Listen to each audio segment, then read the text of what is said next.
طبعا هاي عرباية كهرباء. حلمي بالحياة إن عرباية كهرباء. طب عمو تفضلي. ذكرني شو كانت أمنيتك وشو حكيت للناس هذيك المرة؟ والله إني نساعد بعرباية كهرباء. والله يابا أنا أقول لك يا بصراحة، أنا عندي عملية بالإجر التحتانية، عندي عملية. طبعا هاي عرباية كهرباء. عندي عملية بالإجر. طبعا هاي تبرعت فيها. والله دموعك غاليين يا عمو. الحمد لله ربنا استجاب دعوتك.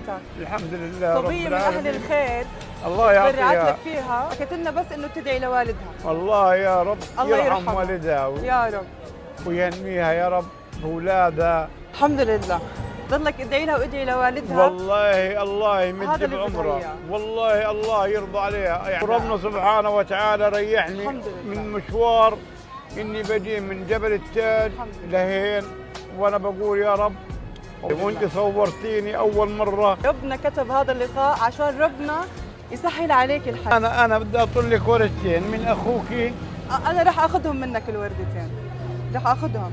طيب تفضليني. هاي احلى ورده، شكرا يا عمو، شكرا. وهاي واحلى ورده كمان لزميلتك هاي الك يا اللي صوفي. بتصور. الله يرضى عليك، ما بعرف احكي لك. هدول كافيين بالله عليك. والله هدول كافيين، هدول رح احتفظ فيهم. يعني هي ريحتني. انا صار لي 5 سنين بتعاني من العربيات. اماني بس ضلك ادعي لنا اماني، والله. وادعي لوالدها للي تبرعت لك. والله وهي طبعا يعطيها. فرحت انه اسمها ما يطلع، الله يجزيها الخير يا ربي. الله يعطيها. واحكي لك تشرفت بمعرفتك. والله يا ابوان اكثر. وان شاء الله دائما نقدر نوصل صوت الخير، واي حدا بيقدر يساعد باي شيء لا يقصر.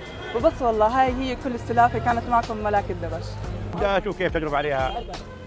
الله يابا يفرج عليكم ويعطيكم ويرضيكم. يا الله يا الله، الواحد من 5 سنين ودز العربايه بيده شمال يمين. بسم الله يا الله، لا دز ولا شيء. روحي الله يفتحها عليك يا رب يا عمو، الله يجبر خاطرك.